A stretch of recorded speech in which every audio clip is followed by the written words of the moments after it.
Trading on national commodity exchanges takes place through electronic trading platforms. To trade on a commodity exchange, you have to open a trading account as a client with any trading member registered with the exchange. After fulfilling Know Your Client requirements and providing stipulated margins from time to time.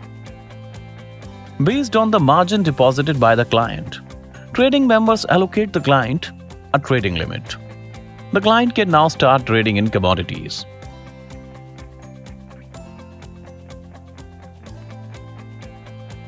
A client can place orders on an exchange trading system through the client's trading member. On placement of the order by a trading member, the trade gets executed, depending on the buy and sell orders received by the exchange platform.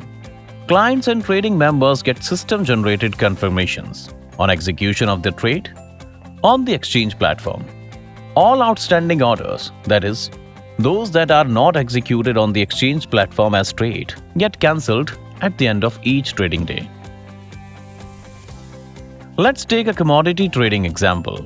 You purchase a Chana futures contract. A minimum contract size for a Chana futures contract is 10 metric tons.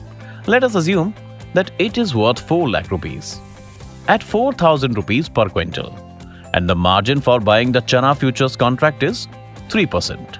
So, actually, you would pay only 12,000 rupees to buy a Chana futures contract of 4 lakh rupees.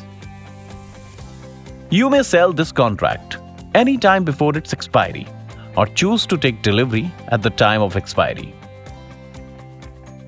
On expiry of the contract, all outstanding open positions in the contract are settled, which means buyers pay money and receive commodities, and sellers deliver commodities and receive funds. Thanks for watching this video. For more information, email us on askus@ncdex.com or call us at 1800 266 2339.